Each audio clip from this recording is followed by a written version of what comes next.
자유 주제나 그 의견을 받도록 하겠습니다. 예, 먼저 오늘 세 분의 발제자분들에게 질문하실 사항이나 확인해야 될 내용들이 있으시면 먼저 말씀해 주시기 바랍니다. 윤선 이사장님 발표 138페이지 보면 후에 지금 밑에 쪽에 보면 저출산 대응 관련해서 밑에 쪽에 새로운 건설 발표는 탈성장사회가 나와 있는데 저출산 대응과 탈성장사회 이 연결하려면 저는 작품을 봐서 한참 고민을 해봐야 될 것 같은데 이게 어떻게 연결되는지라는 것과 그다음에 그 마지막에 결론에서도 좀 쓰신 것 같은데 마이너스 성장은 불가피하다. 그러면 이제 탈성장이라고 하는 것은 선택의 문제가 아니라 그냥 현실이다 이렇게 쓰신 것 같은데 맞는지 좀 듣고 싶다.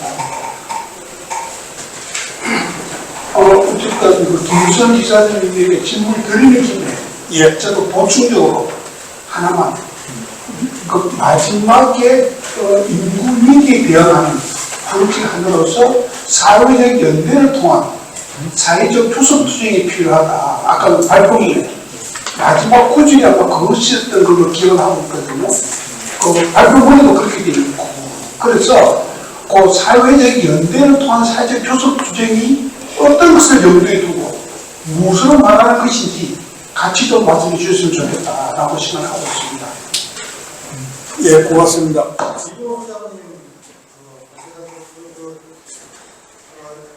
산업정책 전환 이야기 하시면서 이렇게 적극적 개입제다 이야기 하셨잖아요. 근데 이제 그동안에 했던 거 전혀 다른 대안을 주셔가지고 사회 강제 교섭을 하지 말고 노사 협의에서 해라 요런 게 대안 주시더라고요. 근데 좀 이해를 좀 쉽게 했으면 좋겠습니다. 단체 협상과 노사협의회의 구조를 말씀하셨는데 사실 이제 이런 전환이 진행되면서 노동시장의 구조가 훨씬 심각해지고 있잖아요. 근데 아까 사이버 타리아트, 인풋 타리아트 이런 멋있는 말씀을 하셨는데 산별, 그러니까 지금 이 격차를 줄이기 위한 산별 차원의 역할도 중요해지는 것 같은데 막상 그 부분은 별로 언급이 없으신 것 같습니다. 한국에서 금속노조나 이런 산별의 역할이 어떤 것이었습니까? 이정희 박사님만 질문이 없거든요. 제가 하나 예. 아까 사회적으로 위험한 생산하면서 루카스 투명 말씀하셨는데 그게 한국에서 과연 가능할까요? 그리고 그것이 그 자체가 실행되지 않았다고 그러셨는데 이게 나이버하고 그렇거든요. 그러니까 사회적으로 유용한 여러 가지 품목들의 아이템을 열거하고 그걸 자기네가 생산하겠다는 게 자기네 회사가 망해가고 있는데 이게 무슨 뭐 2차 대전 직후나 무슨 뭐 그런 무슨 자주 전략도 아니고 그런 상황에서 그런 낭만적인 사고가 무슨 대안이 될 수가 있는 거죠? 예, 질문 겸 의견까지 해주셨습니다. 질문 마감해도 될까요? 예, 그러면 5개 질문이 나왔는데 질문 나온 순서대로 김유선 이사장님에게 2개의 질문이 있었습니다. 먼저 전제 발표는 저는 탈성장 문제는 아니다 그런 말씀을 좀 먼저 드리고요. 근데 자료 133쪽에 표에 맨 끝에 탈성장사회 실현 대안 이렇게 나오면 제가 이해하는 게 아니고 여기 뭡니까 이상민, 박동열 이분들이 쓴 책에 있는 내용을 요약해서 표로 정리하니까 이렇게 된 겁니다. 그리고 여기에 탈성장사회가 들어간 줄도 저도 몰랐네요. 그러고요. 그 다음에 이제 그런데 탈성장할 때 같은 경우에는 뭔가 의도적으로 성장률을 갖다가 좀 되돌리거나 좀 마이너스로 가면 좀 지향을 좀 담는 것처럼 보이는데 저는 탈성장이라는 것 자체에는 동의하지 않았는데 일단 원팀 원치 않든 간에 인구 구조에 있어서 이게 대량으로 몇백만씩 이렇게 줄어들고 그거 고령화가 이루어지고 그런 상태에서 같은 경우에는 경제 성장률 자체가 마이너스로 떨어질 수밖에 없을 것이다. 그래서 원투는 원투치 않든 간에 결과적으로 축소 사회에서 살아갈 수밖에 없다. 좀 일단 그렇게 생각합니다. 답됐습니까? 두 번째 질문은 아마 마이너스 성장이 설명되신 거죠? 질문하신 거? 예, 됐습니다. 마이너스 성장하고 겹쳐 조금만 더 말씀드리면은 문헌 중에 보면 국내 경제학자가 하는 것 중에서 보면은 저기 기술 혁신이나 이런 걸로 또는 이제 고령자의 고용률을 더 끌어올려 가지고 하면은 이게 커버될 수 있는 것처럼 얘기하는 경우도 있는데 저는 그거는 상당히 좀 의심적이라고 봅니다. 왜냐하면 고령자 고용률이 지금보다 더 올라갈 텐데 지금도 우리가 65세 이상 고령자 고용률은 전 세계에서 제일 높거든요. 그래서 올라가는 데 좀 어느 정도 한계가 있을 수밖에 없을 것이다. 저는 일단 그렇게 보이고, 그리고 기술 혁신을 통해 가지고 한다는 것도 기술 혁신 생산성 효과를 하는 것 자체가 그렇게 꼭 뭐 획기적으로 올라간다는 그런 담보가 보이지 않는 것 아니냐. 일단 그런 정도 생각을 하고 있습니다.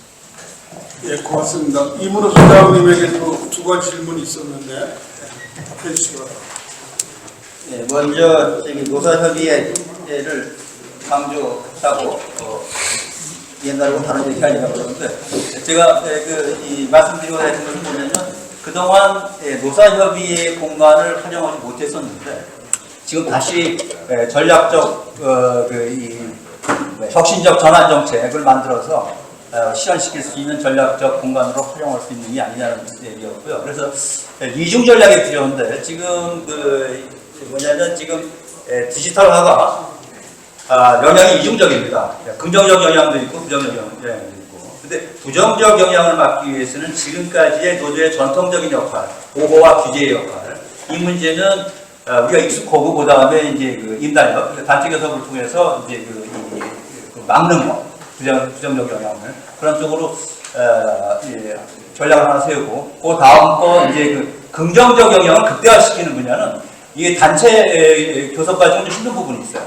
그래서 이 부분은 노사협의회 공간을 통해서 우리가 활용하는 게 어떻게 되느냐. 그래서 지금까지 노사협의회 협의사항이라든가 의결사항을 보게 되면 굉장히 포괄적입니다. 그래서 그런 부분들을 활용하게 되면 우리가 충분히 잘 이 공간을 마련할 수 있지 않을까 하는 생각이었고요. 근데 두 번째는 이제 선별노조 역할은 이거 절대적입니다. 예를 들어서 그래서 이제 제가 예를 든 것도 금속노조라든가 독일의 이제 통합 베르디 선별노조를 예를 든 건데 예를 들어서 지금 전반적으로 대응하기 위해서는 기술 변화에 대응하기 위해서는 사업장 차원에서 저희 대응하기가 굉장히 힘들어요. 왜냐하면 이제 전문성이 필요합니다. 여러 가지로. 그 사회적 네트워크 또는 여러 가지 지식인들과의 이제 공동 프로젝트가 가능해야 되는데 이게 사업장 차원에서 힘듭니다. 그래서 선별 차원에서 공동 프로젝트를 만들어서 여러 가지 지침서를 만들어내는 거예요. 사업장에서 하는 거. 그래서 그러한 것들이 이제 우리가 염두에 둔다 그러면 이제 이 선별 차원에서 이게 많죠. 예를 들어서 이제 금속노조에서 이제 디지털 나침판이라는 것을 지금 만들어서 그건 뭐냐면 이런 경우는 이렇게 대응해라 하는 어떤 지침서 같은 거죠. 그리고 메르디 같은 데서는 지금 디지털 보고 지표 같은 거. 지금 AI가 들어올 때 어떠한 지표를 사용해서 지금 보호 수준이 어떤지, 어디에 약점이 있는지 그런 것들을 지표를 만들어서 이제 사업장에 전달된다든가 그런 문제가 선별해서 해야 되려고 합니다. 예, 이재 박사님 질문 제가 억지로 끌어냈는데 잘 한번 생각해보지 모르겠습니다. 네, 쌤, 저 외로울까봐 질문 주셔서 감사합니다. 그쵸. 제가 요즘 기후하면서 뭐 고귀하다, 우아하다, 낭만적이다 이런 얘기를 많이 듣는데 아까 말씀해 주신 그러니까 사회적으로 유용한 생산이라는 그 자체만 놓고 보면은 이제 실현 가능성 측면에서도 그렇고 뭐 결국 실현하지도 못했고 뭐 이런 점에서 그런 문제 제기를 하실 수 있다고 보고 또한 그러면 그런 제품을 아예 안 만들고 우리 지금 인류가 굴러갈 수 있냐라는 점에서도 문제 제기는 가능하다고 생각을 해요.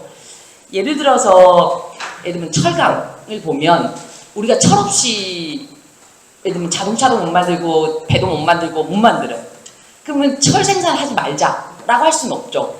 탄소 많이 포함돼 있고 철광석에서 철 빼내느라고 코크스 넣어가지고 이산화탄소 배출하고 그거 이제 하지 말자. 우리 철 안 만들 거야. 이렇게 당장 하기는 어렵겠죠. 플라스틱도 마찬가지. 플라스틱 기초 소재에서 여기도 뭐 산업의 쌀이다 뭐 이러는데 플라스틱도 그러면 생산하지 말자. 거기도 예를 들면 원유에서부터 유분 만들고 이 기초 소재 만들고 이런 과정에서 온실가스 엄청 배출하니까 하지 말자. 라고 얘기를 하는 개념으로 받아들이기보다는 현재 상태에서 사회적으로 유용한 생산이라는 개념을 현대사회에 맞는 방식으로 어떻게 저는 해석을 할 것인가의 문제에 힌트를 주는 거 아닌가라고 생각을 해요. 예컨대 석탄화력 발전 관련해서는 이제는 어느 누구도라고 하면 너무 단정적일 수 있는데 어느 누구도 석탄을 떼워가지고 전력 생산하자라고 이제 얘기하는 사람은 별로 없어요. 그러니까 현장에서 발전소에 실제로 근무하시는 분들도 최근에는 이제 석탄은 끝났다. 이게 이제 규제 문제도 있고 정책 문제도 있고 뭐 글로벌 추이도 있고 이래서 그렇지만 여전히 석탄화력 발전을 완전히 이제 폐쇄하기가 살아 있으니까 여기에 뭐 아모니아 혼소를 해가지고서는 뭐 전력 생산한다든지 LNG도 자초자산이라고 얘기하는 그런 비판에 대해서 수소 혼소를 하게 되면 뭐 좀 줄어들 수 있다라든지 그런 식의 얘기하시는 분들은 있지만 어쨌든 석탄이라고 하는 거를 없애야 한다라는 거는 어느 정도 좀 동의는 다 되고 있다고 생각하거든요. 그럼 마찬가지로 다른 산업에서도 그러면 철을 생산할 때 지금처럼 코크스 태워가지고 온실가스 엄청난 아까 그 기업 사례들로 보여드렸지만 일단 포스코는 부동의 1위고 발전 공기업 빼면은 현대제철 2등이고 이렇단 말이에요. 그럼 온실가스 주범인 얘가 온실가스를 덜 배출하면서 철을 생산할 수 있는 방법은 뭘까에 대한 고민을 같이 해야 되는 거예요. 그러니까 노동자가 계속해서 기후 악당인 기업에서 임금 받기 위해서 내가 온실가스 계속 배출하면서 그런 일을 할 거냐 아니면 생산 과정의 변화 그러니까 연료와 원료를 어떻게 바꿔서 우리가 생산 과정에 온실가스를 덜 배출하고 그다음에 우리가 만들어낸 철에 예를 들면 탄소를 덜 함유하도록 하는 방식으로 어떻게 그러면 바꿀 거냐 여기에 저는 노동자들이 개입해서 얘기를 해야 되고 그것이 궁극적으로는 그래도 사회적으로 그 유용한 생산으로 가는 하나의 이제 길이다라는 점에서 요 힌트를 주는 거 아닌가라고 이해하고 있습니다. 예, 아까 김희선 박사님, 박실 박사님 질문에 답을 안 하셨던 것 같아서 사회적 교섭 수행 내용 설명해 주시고요. 맨 끝에 사회적 연대를 기치고 사회적 교섭과 수행에 적극 나서야 할 것 드러났는데요. 사실 다른 것보다도 기업 차원에서 할 수 있는 게 없잖아요. 이게 그래서 일단 사회적 연대를 기치고 사회적 교섭과 투쟁이 일어났는데 그런다 하더라도 그러면 그 사회적 차원에서 지금 할 수 있는 게 뭔데 하는 걸로 가보면 좀 더 좀 생각을 해봐야 되겠습니다만 뭐 저출산 고령화위원회에서 뭐 논의 그것만 가지고 상당히 제한적일 것 같고 그 면에서 저는 오히려 95년 민주노총 건설 전에 했던 사회적 투쟁과 같은 방식으로 일정하게 지금 현안 문제와 대비해서 조직원들에게 공유도를 갖다 좀 높이고 그 부분을 갖다가 좀 구체적인 실천 과제를 좀 만들어 나가는 그런 과정이 필요할 것으로 보이는데 이 인구 문제와 결부해서는 그동안 이제 저 역시 이제 처음 다룬 거고 하다 보니까 좀 더 강론을 좀 고쳐야 될 부분은 이후에 좀 더 생각을 해봐야 될 것 같습니다. 예, 5분의 질문들이 있었고 아마 이따가 플로어에서 개별적으로 생각하시는 여러 가지 대안들이나 정책적인 과제들이 있을 것 같습니다. 그때 의견들을 좀 얘기해 주는 걸로 하고요. 일단 오늘 세 분의 발제자분들에게 개별 질문 하나하나씩 드리고 공통 질문을 드리고 그 답을 한번 들어보면서 우리 발제 내용들을 좀 더 풍부히 이해할 수 있는 시간이 됐으면 좋겠습니다. 그 이문우 수장님은 이 디지털화와 인공지능의 강화가 사회의 불평등 구조, 격차의 확대 이런 부분으로 비결될 것이다. 그거를 막기 위한 노력들이 필요하다고 얘기해 주셨는데 현실로 보면 이 격차 확대가 능력을 어떻게 높일 수 있느냐에 따라 갖고 개인들의 격차가 과거의 전통적인 부의 계승이 아니라 그 능력에 따른 차이로 전화할 가능성들이 많은 것 같아요. 그런 면에서 이 집단화를 촉진하는 노동운동이 있어서 이 개별화가 심화되는 이 상황들을 어떻게 집단적인 그 모멘트를 잡을 수 있을지 어떤 그런 기술 발전과 인공지능이 가지고 오는 격차 확대에 대한 노조운동의 대응 전략, 이 문화적이든 정책적이든 좀 구체적으로 설명을 해 주셨으면 고맙겠습니다. 제가 오늘 미리 질문지를 안 드려갖고 두 번째로는 그 기후위기를 이소희 박사님 말씀해 주셨는데 사실은 오늘 저도 들으면서도 저도 기후위기에 대해서 좀 문외한이지만 아직도 대단히 노동 중심적이다라고 하는 비판적인 평가를 기후위기 시민사회 쪽에서 하실 것 같아요. 아직도 고용에 관한 문제, 과거의 노동운동의 패러다임을 전혀 변화시키지 않는 상태 속에서의 대응 전략 아니냐. 그래서 아마 이런 비판들이 논쟁도 되고 또는 토론도 될 수 있을 것 같은데 이 노조운동이 기후위기에 나서지 못한다라고 하는 것뿐만이 아니라 매우 더딘 부분은 각성해야 될 문제이기도 하지만 기존 패러다임 속에서 고용 중심, 임금 중심의 노조운동의 이 틀을 좀 확실히 깨지 않으면 저는 새로운 활로가 안 보일 것 같은데 혹시 그 부분에 있어서 시민사회와 노동운동의 기후위기를 둘러싼 접점이 무엇이고 기존 노동운동이 좀 어떻게 바뀌어야지 사실은 최소한의 역할들을 할 수 있는지에 대한 고민을 좀 말씀해 주셨으면 고맙겠습니다. 세 번째 인구 구조 문제에 대해서는 오늘 김유서 박사님이 세부적인 정책 대안을 얘기를 안 해주셨지만 그냥 제가 짧은 소견으로 들어 아는 대중들의 관심은 인구 구조의 변화가 오니까 연금제도의 개편들이 다가오고 있고 정년제도를 어떻게 할 것인가 고령화의 문제와 신규 채용의 문제들의 모순점들을 어떻게 해결할 것인가 이런 고민들이 당장 나타나고 있습니다.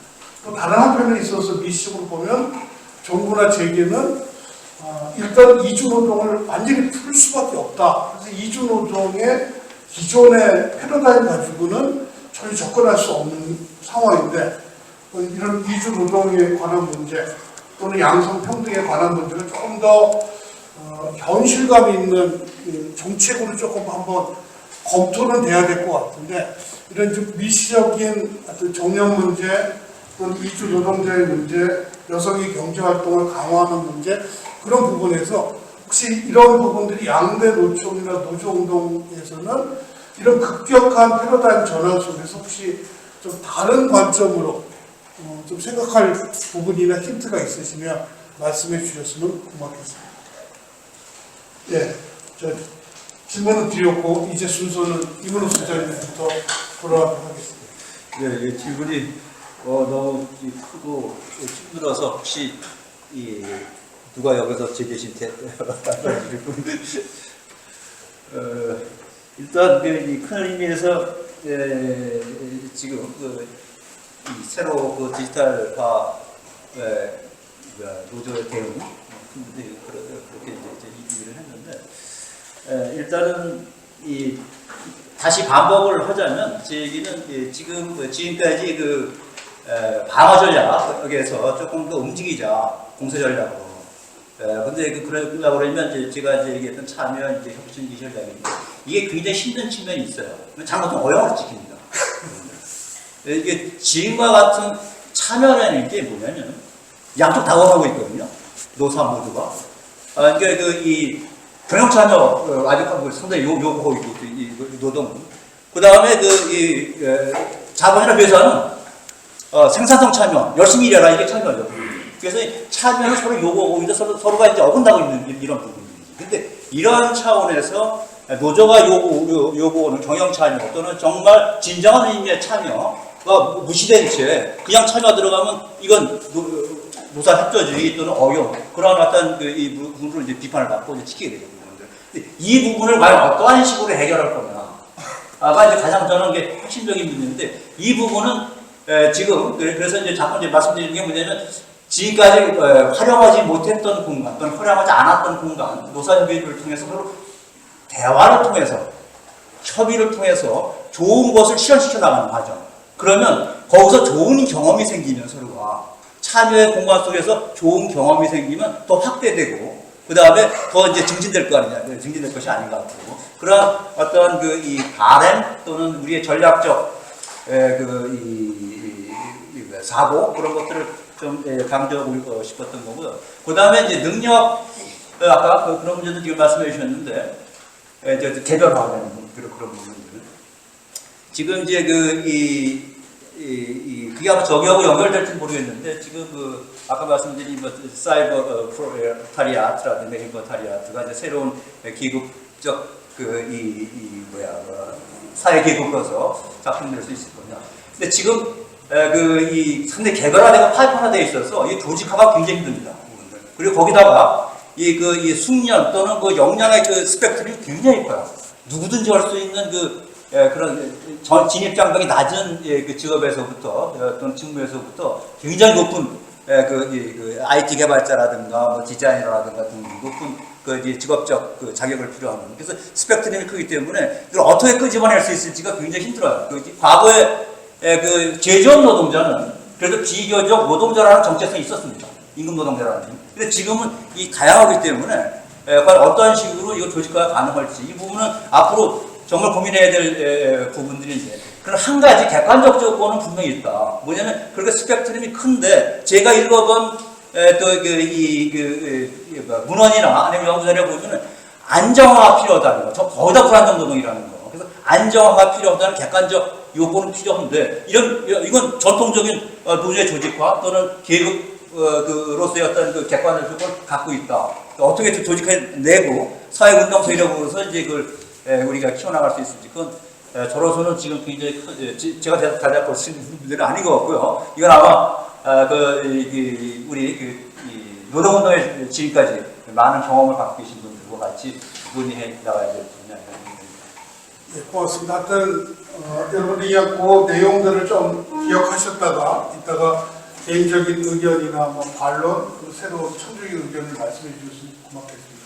제가 최근에 들었던 AI 변화는 그래서 일부 대기업들이 거의 AI 면적으로 많이 바뀌었다는 거예요. 그래서 그것들에 대한 타당성, 그리고 AI가 평가까지도 하고 그래서 이런 기술 변화의 속도가 저희들이 상상하는 것 대단히 빠를 뿐만이 아니라 또 2년 전에는 코딩 잘하는 사람의 연봉이 7천만 원이었는데 지금 1,800만 원으로 떨어졌다는 거예요. 이제 이 코딩 잘하는 사람들, 지금 삼성에서 6개월 동안 배우고 있는 사람이 7, 8천 얘기하다가 지금 거의 2천만 원 이하 수준으로 떨어지고 있다. 그런 속도의 변화와 개인의 능력 차들이 너무나 심해지고 있는 상황들을 조금 심각하게 느껴서 질문을 드려봤습니다. 두 번째로는 우리 이정희 박사님 말씀해 주시기 바랍니다. 두 번째 있는 게 참 좋네요. 이 생각할 시간도 좀. 그러니까 원래 제가 첫 번째로 됐다가 네.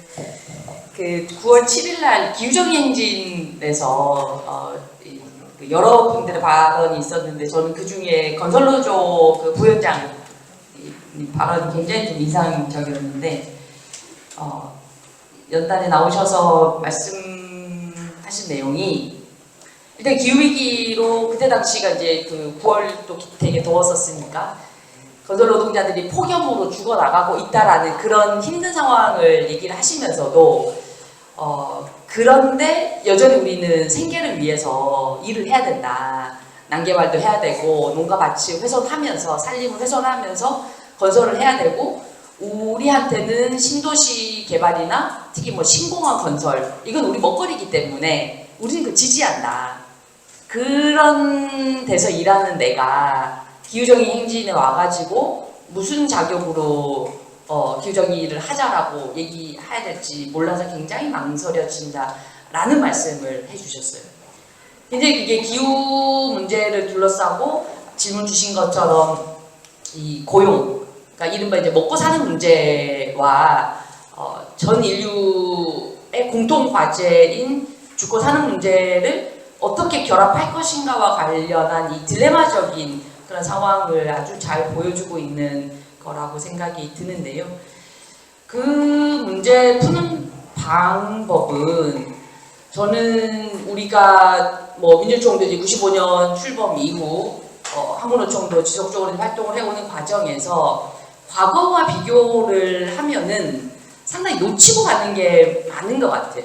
제가 오늘 여기 오면서 양대노총 그 선언, 강령, 규약, 뭐 기본 과제 이런 거 다시 한번 좀 살펴봤는데 굉장히 원대한 계획들이 그 당시에는 굉장히 있었는데 지금은 진짜 고용하고 임금 문제로 약간 운동의 초점이 좀 짜부라져 있는 그런 느낌을 많이 받거든요. 그래서 아까 김선 이사님 발표에서도 있었지만 이제 앞으로의 저성장이 이제 구조화되는 이 사회에서 우리가 압축 성장 시기처럼 노동운동이 요구를 해서 그거를 일단 관철시킬 수 있을 건가는 변론으로 한다 하더라도 그거는 정당한가? 사회는 바뀌고 있는데 우리는 고성장 시대의 임금 인상 요구에만 집중하는 것은 정당한가? 사회적인 지지를 얻을 수 있는가? 라는 질문을 좀 던져야 될 거고 그런 과정에서 제가 아주 잘 이해하고 있지는 못하긴 하지만 예컨대 충족성의 원리라는 그 개념 그래서 인간이 살려면 어쨌든 기본적 의식주는 해결하면서 이렇게 살아야 되는데 그거를 개인 차원의 충족성은 좀 줄이고 그러니까 나만 높은 임금 받을 거야 아까 물통에 물 받는 것처럼 나 혼자 높게 물통에 그 기둥을 쌓는 그런 방식으로는 사회 전체의 효용을 높일 수가 없다. 그래서 개인 충족성을 좀 줄이고 사회적 충족성을 더 확대해 나가는 그런 방식의 운동. 예컨대 우리가 사회개혁 투쟁이라고 얘기하면서 주택, 의료, 교육, 공공 서비스, 요즘 더 저기 하면 돌봄 이런 쪽의 공공재와 관련한 그런 것을 어떻게 더 충족시킬 것인지의 투쟁으로 방향을 더 적극적으로 만들어야 되는 거 아닌가라는 생각이 들고요. 그리고 하나만 더 말씀드리고 싶은 건 여기 너무 전문가가 와 계셔서 제 입으로 말씀드리는 게 조금 주저되긴 하지만 이 도넛 경제 그래서 얘기처럼 앞서 이제 강한수 부위원장님 얘기는 결국 먹고 사니즘의 밑단을 채워주지 않으면 주체가 되기는 당장 어렵죠. 아까 뭐 기후 지체 담론이 어떻고 제가 현장에서 만난 노동자들이 저한테 얘기해 주셨던 여러 지금 내가 기후의 문제 당장 나서지 못하고 있는 이 문제는 기본적인 먹고 사니즘이 해결되지 않은 상황을 그대로 두고는 해결 못한다. 그래서 우리가 도넛 경제에서 얘기하는 밑단으로 빠지지 않게끔 세이프티 넷을 명확하게 설정하는 것 이거를 기본으로 하고 그 다음에 윗단의 지구 행성을 위협하지 않는 선에서의 인간의 어떤 생활, 생산이든 일상생활이든 이런 것이 이루어질 수 있도록 하는 어떤 한계를 어디에 어떻게 잘 설정할 것인가 이런 문제를 노동운동의 좀 핵심 과제로 좀 삼고 토론을 해야 되지 않을까 생각합니다. 예, 감사합니다. 김서 이사님. 다루려다가 안 다루고 넘어간 것들 다 꼭지기처럼 해가지고 얘기를 하는데요. 먼저 이주노동하고 결부해가지고는 앞서 보면은 여성 고용이나 고령자 고용을 확대한다는 한계가 있고 그렇기 때문에 이주노동자의 증가는 아마 불가피한 양상으로 갈 것이다 이렇게 봅니다. 그래가지고 경우에 따라서는 지금까지 한 200만 그랬는데 경우에 따라 그 규모가 한 400~500만 이렇게까지 될 수도 있다. 좀 이렇게 보이고요. 그런다고 할 때 여기 발표문에도 잘 써놨습니다만 이 문제에 대해서 우리가 잘 대처하지 못하면은 경우에 따라서 극우 정치인들의 그야말로 놀잇감이 될 수도 있겠다. 일단 이런 생각을 해요. 그런데 이것과 결부해가지고 보면은 일단은 국내에서 지금까지 해오는 양상을 보면 얼마 전에 가사노동자 홍콩 먹고 들어올 때도 보면은 뭔가 보면 국내에 있는 노동자들보다도 뭔가 좀 더 한층 낮은 이하 같은 것을 갖다가 제공하는 그래가지고 노동자들 내에 또 하나의 층을 갖다 만드는 그런 양상으로 간다는 것 그런 조짐도 좀 보이고 하는데 그런 경우에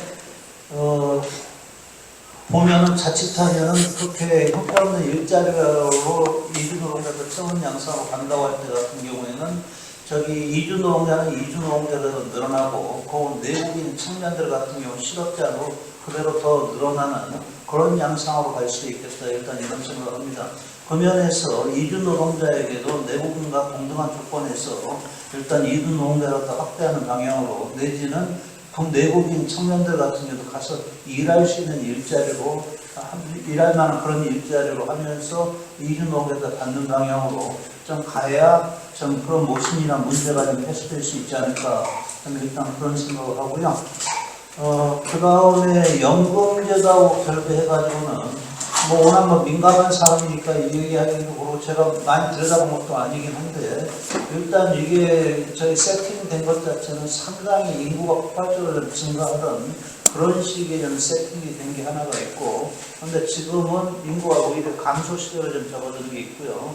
그러면서 인구가 폭발적으로 증가하던 시대에 맞춰가지고 그 당시에는 이제 돈 낸 거하고 받아가는 거하고의 좀 차이가 좀 상당히 컸는데 그것 자체가 좀 지금은 좀 유지되긴 힘든 양상으로 가는 것 아니냐 좀 그렇게 보이고요. 그런다고 할 때 저는 윤석열 정부 하는 걸로 연금개혁 뭐 이것도 생각 없는 것 아니야 이 생각 먼저 드는데 경우에 따라 다소 미흡하다 하더라도 저는 어떤 양들 항복위에는 좀 넘겨놓고 또 그 다음에 다시 개혁 들어가는 한다든가 하는 식으로 일단 조금이라도 저희 문제를 해소하는 방향에서 전 뭐가 좀 필요한 것 아니냐 그런 생각을 합니다.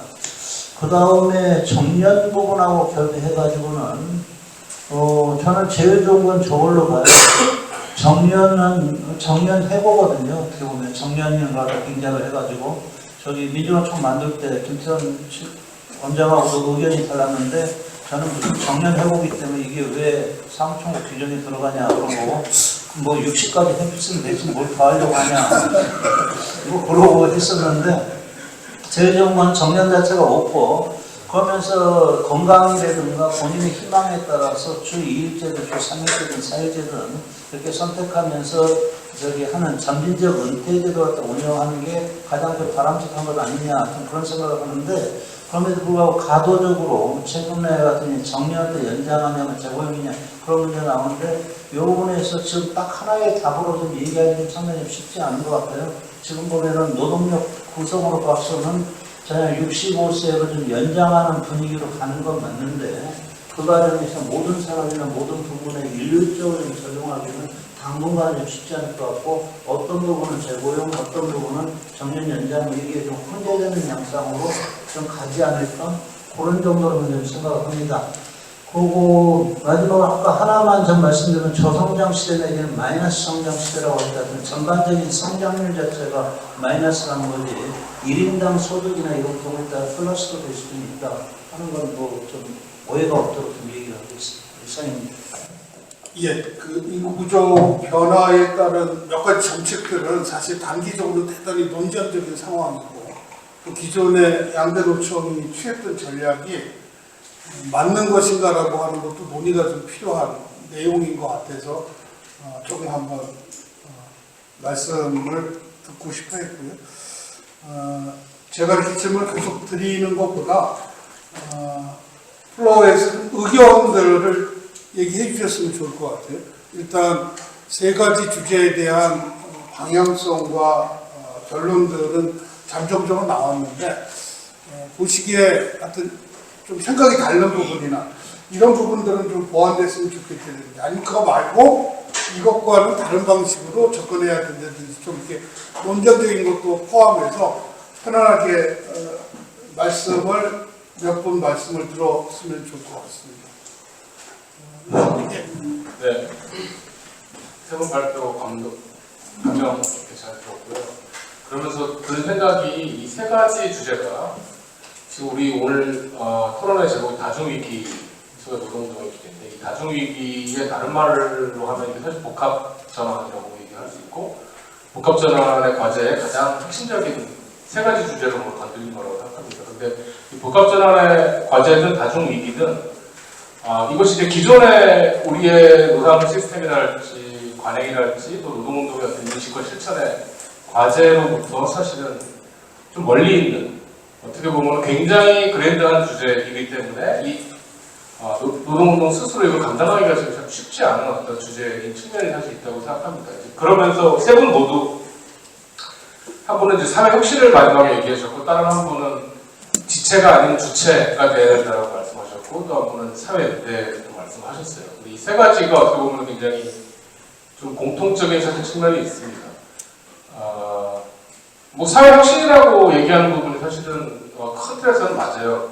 이걸 좀 다른 말로 하면 약간 뭐랄까 우리가 이제 고전적인 막스적인 개념으로 하면은 적자적 계급의식이 아니라 배자적 계급의식을 가져야 된다라는 식의 사실은 어떤 맥락이고 뭔가 조금 더 이렇게 역지사지하면서도 좀 계몽되고 좀 더 능동적으로 이 전환의 문제를 받아안아서 가야 된다라고 하는 사실 명제인데 현실은 사실 그런 거부터는 굉장히 멀리 있지 않나. 아까 사실 그래도 뭐 단체 교섭에서 이런 얘기도 하기도 하셨지만 어쨌든 제가 보기에는 어떤 하나의 흐름을 형성하고 새롭게 실천 과제로 삼고 그게 주체화가 되고 연대의 어떤 흐름이 만들어지고 하기에는 굉장히 지금 멀리 있는 느낌이 솔직히 많이 들어요. 그렇기 때문에 과연 이 주제는 결국은 이제 새로운 거버넌스 메커니즘이 필요한 전환 거버넌스 메커니즘이 필요한 건데 거기에 노동의 역할이라는 게 과연 어느 정도 결정될지에 대한 회의도 사실 좀 들거든요. 그리고 무엇보다도 먼저는 국가와 정부가 일단은 감당해야 될 것이 아니다. 특히나 또 많은 부분 자본을 움직여야 되는 건데 현재 여건계로서는 결국은 자본을 움직이기 위해서 이런 시장 질서를 변화하는 건 정부밖에 없는 옛날 같은 그런 시민사회의 역동성도 지금 떨어지는 상태고 그래서 노동에게 우리가 어느 정도까지 기대할 수 있을지에 대해서 솔직한 심정 그리고 하나의 규범이나 어떤 당위로서를 좀 넘어서서 현실적으로 우리 사회를 지켜보면서 그런 마지막 제시하신 그런 과제들이 잘 이루어지지 않고 있는 어떤 측면 그러면서도 또 조금의 어떤 가능성 이렇게 이 주제를 가지고 보시면서 그런 것들에 대해서 의견을 좀 듣고 싶습니다. 예, 고맙습니다. 그 유머러 박사님 디지털 전환과 자동차 산업에 대해서 조금 더 공세적인 질문을 하나 하겠습니다. 이제 그 아까 말씀하신 게 개별화가 심화된다고 한 것이, 그러니까 이 완성차 내에서는 이 디지털과 관련된 질문들을 AI, 디지털 이런 쪽으로 일자리들이 엄청나게 신규체는 진행되고 있고, 전통적인 생산직에서는 대비 부문들의 대량 퇴직이 일어나고 있고, 그래서 그 안에 내부 노동 시장의 구성도 급속히 재편이 되고 있고, 그다음에 말씀하신 것처럼 외부 해서 이제 또 그것과 동시에 하청화가 외부 하청화, 외주화가 진행이 되면서 또 외부 노동자들의 그런 불안정화도 심화되고 있고, 그런데 지금 현대차 노조를 비롯한 이 노조들은 급여 체계에 있어서 여전히 연봉급 중심으로 그러니까 이게 그냥 자기들의 근속 연수에 따라서 임금이 올라가고 있는데 연대의 폭을 넓히려고 이 문제를 해결하지 않고는 도저히 그 사람들을 끌어들일 수가 없는 거죠. 그러니까 외부의 이 다양한 이 불안정화된 노동자들의 수시로 고용이 변동이 되는데 이 자들에게 어떻게 연봉급을 얘기할 수가 있으며 내부적으로는 이런 새로운 분야, 이 새로운 디지털 분야의 사람들의 사고방식 자체가 엄청나게 달라가지고 이 사람들은 옛날처럼 평생 직장 개념이 아니고 자기가 좀 더 주는 데 가가지고 재밌게 일하다가 마음에 안 들면 언제나 떠날 수 있는 이런 사람들인데 이런 사람들을 어떻게 노동조합의 틀레로 받아들일 수 있는 것인지 이런 게 핵심적인 과제인데 이모로 박사님 어떻게 생각하는지 예. 예, 세 분 말씀으로서 많이 배웠고요. 각각 고민들이 굉장히 많게 만들어주는 발표였던 것 같아요. 이를테면 디지털 부분은 아까 주로 이제 참여를 강조하시긴 했는데 현장에서의 참여로 암묵적으로 그 참여라는 게 제한이 되어 있어서 저는 현장 참여보다 디지털은 굉장히 광범위한 거라서 이미 디지털이 공장문 안으로 들어오면 참여를 한다고 해도 그 제한이 명백하다고 생각하거든요. 그래서 사회적인 수준에서 약간 수준을 좀 바꿔서 참여 문제를 좀 달리해야 되지 않겠나라고 생각하고, 던져주신 화두처럼 싸게가 아니라 더 낮게 이런 말씀하셨는데, 이게 일반적으로 노동이나 시민들이 참여하지 않으면 디지털은 비용 절감이라고 하는 방향으로 기업들이 의사결정을 할 수밖에 없고, 그게 공장에 들어와버리면 그때부터의 참여는 굉장히 제한될 것 같아요. 근데 특히 우리나라는 디지털에 대한 규제라 얘기라든지 AI에 대한 사회적 규제에 대한 공론장이 굉장히 부족한 상황이고, 오히려 더 빨리 하자 이런 분위기인데 노동도 이 부분에 대해서는 거의 내는 목소리가 없어서 오히려 이런 레벨에서의 참여가 어떤가 싶은 생각이 하나 있었고요. 기후 문제는 저는 이제 그런 생각을 해보고 있습니다. 아까 이제 도는 얘기도 하셨지만, 환경운동 하시는 분들은 노동이나 이제 서민들이 기후 때문에 생태적 한계를 규정하면서 절제하는 거에 대한 부담에 대해서 많이 생각 안 하시고, 노동이나 서민분들은 이제 사회보장이라든지 사회안전망이나 이런 거에 신경을 쓰시면서 아까 건설노동자 말씀하신 것처럼 뭐 그린벨트를 깨서라도 주택을 지어야 된다 이런 식으로 가는데, 저는 어떤 대목에서는 이 대목에서 노동 또는 기존 시민사회운동하고 환경운동 사이에 일종의 사회적 대타협 같은 것들이 있어야 되지 않겠나. 그러니까 환경은 노동과 시민사회에게 일종의 사회안전망과 사회복지를 환경운동을 함에도 불구하고 수용하려고 하는 적극적인 자세가 필요하고, 그런 걸 전제로 해서 노동조합이든 시민사회도 복지나 이런 것들이 전향적으로 수용되는 조건에서 적극적으로 환경운동과 연대하고 기후운동에 대응하려고 하는 뭐 그런 어떤 과정들이 노동과 환경운동 또는 시민사회 안에서 자꾸 스스로 일어날 때 이제 이런 부분들의 격차들이 해소되지 않겠나 싶은 생각이 있고요. 인구는 뭐 저는 김효선 센터님과 달리 탈성장에 대해서 굉장히 전향적인 생각을 가지고 있는데, 그거는 되게 저는 필요하다고 생각한다. 그러니까 우리가 원튼 원치 않든 기본적으로 제로 성장 내지는 마이너스 성장으로 갈 수밖에 없는 상황인데, 제 고민은 뭐냐면 그냥 의도적으로 탈성장을 안 한다고 하더라도 자꾸 성장률에 집착하게 되면 무리한 성장 시도를 국가 정책으로 시도를 하게 된다는 거죠. 지금도 김선희 선생님께서 명확하게 말씀 안 하셨지만 완화하고 뭐 적응 이런 정책을 했지만, 제가 잘 모르겠는 건 뭐냐면 한국의 인구 정책의 목표는 이렇게 어려움에도 불구하고 잠정적으로 여전히 인구가 줄어들지 않게 하는 게 목표인가, 아니면 인구의 완만한 감소가 공식적인 목표인가, 이걸 알 수가 없다는 거거든요.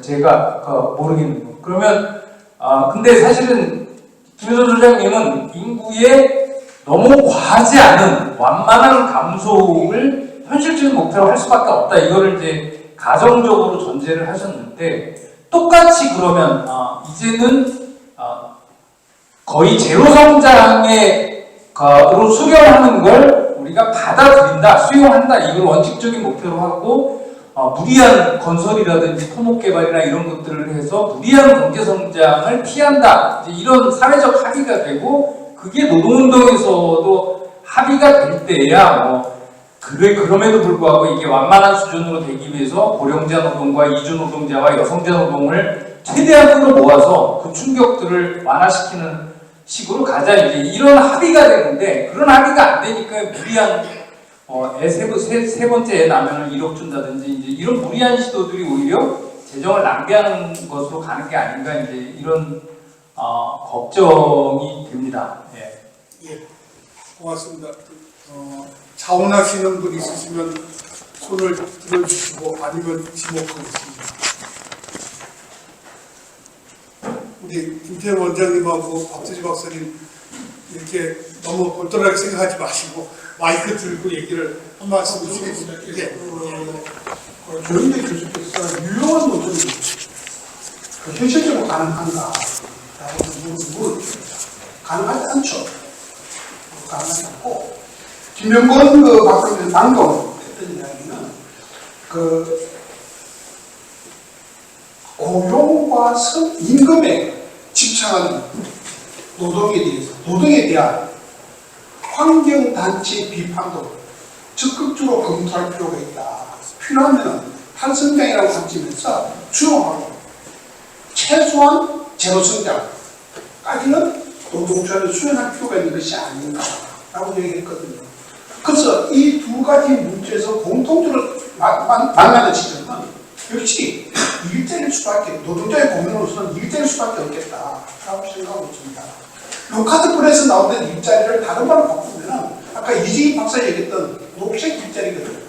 그 그린 작업을 이야기하는 거고, 그린 작업을 갖다가 노동자가 자기 자신이 어떤 자본에 종속되어 있는 상황에서 어떤 일방적으로 노동자 경영 기업이 아닌 이상 어려울 수 있겠다. 어쨌거나 녹색 성장을 통한 일자리 창출은 그 자체의 성장과 무관하게 굉장히 중요한 일자리 전쟁이 될 수 있겠지만 우리가 저성장은 제로 성장을 생각을 할 수밖에 없는 상황이 온다 그러면 녹색 성장도 한계를 갈 수밖에 없다.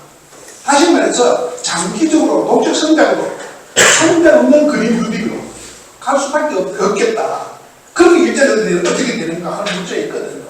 그래서 우리가 대안을 생각할 수 있는 것은 우선 여기 아까 이지희 박사 이야기했습니다만 그 주택, 의료 또는 교육과 같은 교육 수송과 같은 교통과 같은 공공 필수 사회 공공 서비스를 대폭적으로 확충하는 것도 하나의 방안이 될 수 있겠죠.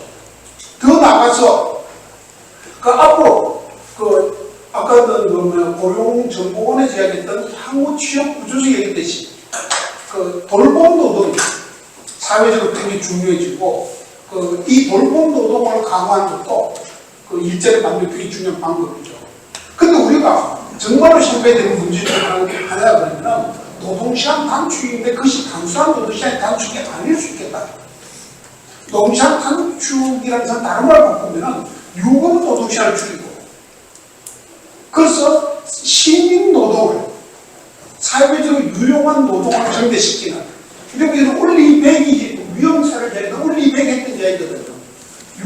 유급 노동시간을 줄이는 노동사회 모델에 대해서 우리들이 다시 검토하자.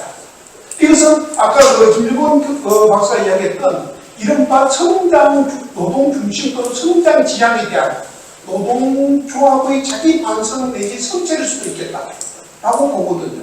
그래서 장기적으로 저성장 체제 또는 저성장 내지 마이너스 성장 체제를 감안했을 때 노동자들이 정말로 중요하게 생각하는 일자리 문제를 어떻게 해결할 것인가에 대한 보다 적극적인 고민, 그 고민은 노동사회로부터의 어떤 이득을 생각하는 유급 노동을 줄이고 아까 이야기했던 사회적으로 유용한 노동, 시민 노동 또는 사회적 노동을 전개시키는 방안까지도 우리가 적극적으로 염두에 두고 고민해야 될 것 같다라고 생각하고 있습니다.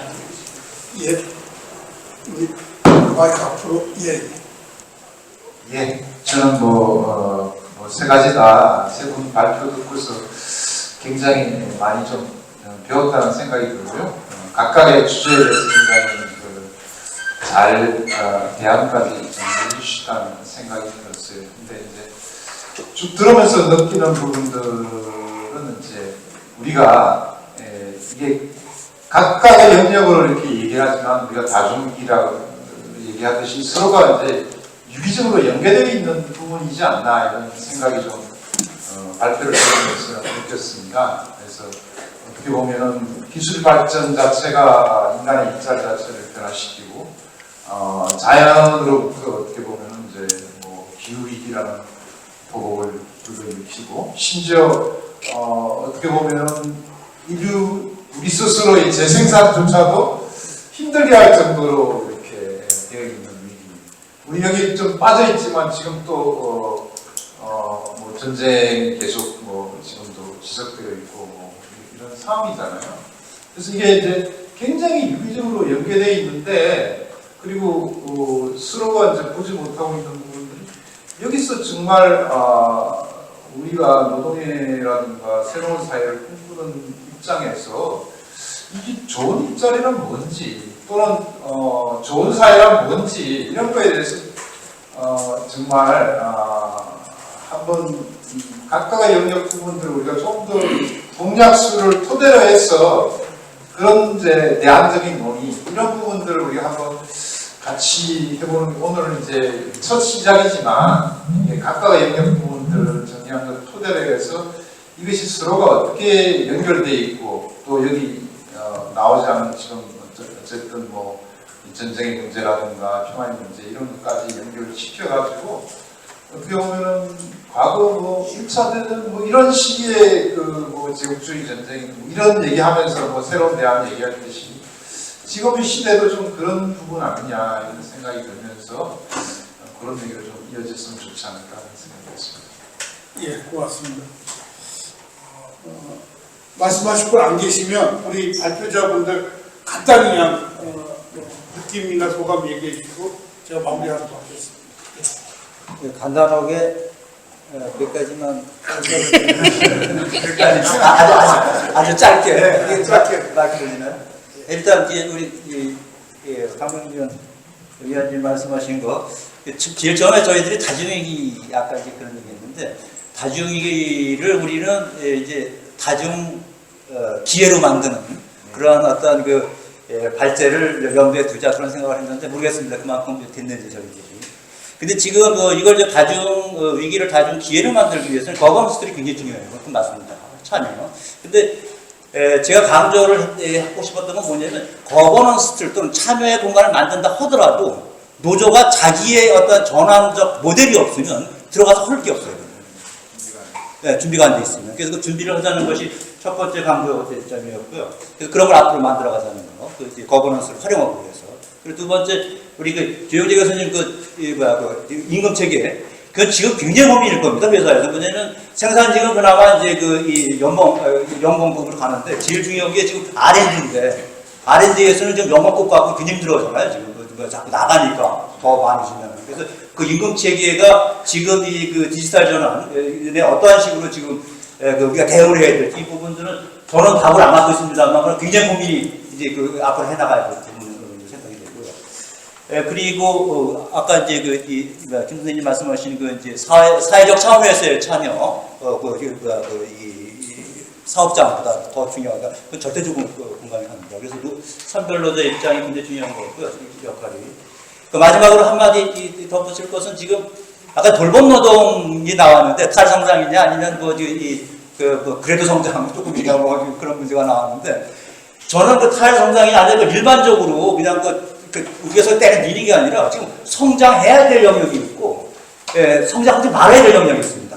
선택해야 될 영역이 있는데 이건 정책으로 결정을 해줘야 되죠. 이를테면 다 돌봄 노동 같은 경우 성장해야 될 영역이고 나머지 이제 내연기관이라든가 이쪽은 성장하지 말아야 될 영역인데 이 선택을 위해서는 우리가 다시 이제 민주적 거버넌스가 필요합니다. 선택을 해서 피해를 받는 사람들은 정치적 결정이기 때문에 선택을 받는 사람들한테는 어떤 사회복지가 필요한지 등등. 그래서 이거 이제 앞으로 탈성장이냐 아니냐를 전체적으로 때리는 게 아니라 어떤 것은 성장을 시키고 어떤 것은 성장 안 시키고 이 문제를 우리가 선택적 공간을 만들어야 되지 않을까 결정할 수 있는 그 정도 좀 말씀드리고. 예, 고맙습니다. 네, 저도 짧게 몇 가지만. 하나는 사회적으로 유용한 노동은 여러 가지 의미를 해석을 할 수 있을 것 같은데 제가 이해하는 방식 중에 하나는 애들은 지금 석탄화력발전소 노동자들이 어쨌든 이 발전소의 단계적 폐쇄가 이미 예정이 되어 있는 거고 근데 아까 말씀드린 것처럼 대책도 별로 없고 근데 이분들이 그거를 동의를 한단 말이에요. 나는 그러니까 반대다. 저항할 수도 있잖아요. 근데 수용을 하고 나는 그러면 더 이상 이 온실가스 배출하는 석탄 발전소에서는 일 안 하겠다. 그렇지만 기본적인 생활 보장 이런 등등을 위해서 그럼 재생에너지 쪽으로 가서 일을 할 수 있도록 하자. 그래서 한국의 어떤 전력산업 구조를 공공 재생에너지로 가도록 하자라는 어떤 산업 정책을 제시하고 하는 것이 그것도 저는 이 기존의 온실가스 배출하던 비인간적 그런 노동을 난 하지 않고 인간적 노동을 하겠다. 그래서 무엇을 어떻게 왜 생산할 것인가에 대한 주체 고민이 담겨져 있는 그런 선언이다라고 이해를 하고 있거든요. 그런 분들이 현재 상태에서 아주 다수는 아니다 하더라도 그런 그 고민들이 좀 확산이 돼야 되지 않겠나라는 거고요.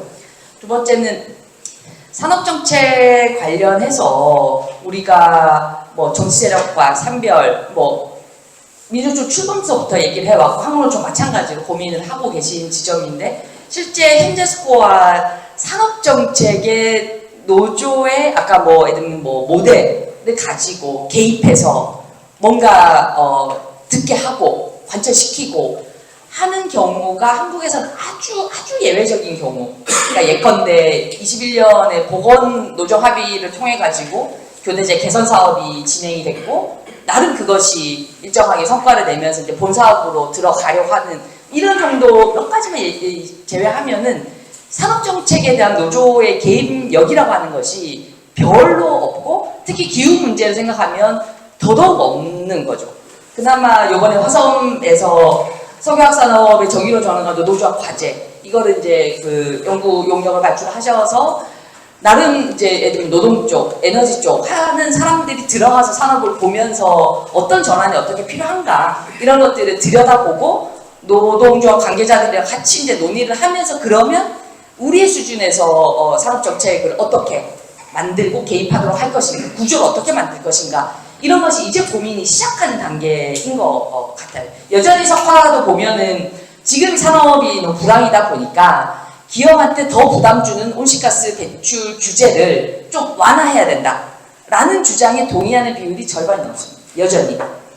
그럼에도 불구하고 이런 연구사업, 교육사업 이런 걸 통해 가지고 실전 과제들을 만들어 내는 것이 굉장히 중요하다라는 말씀 드리고 그리고 제가 이 무엇을 어떻게 생산할 것인가와 관련해서는 그 문제 더하기 얼마나 생산할 것인가에 대한 고민도 저는 필요하다고 봐요. 앞서 이제 자동차 그 슬라이드 잠깐 있긴 있었는데 예를 들면 내연기관차에서 전기차로 전환한다고 해서 기후위기 해결되는 게 아니잖아요. 100만 대 만든다는 거를 전기차로 그러면 200만 대 만들면 그거는 정의로운가?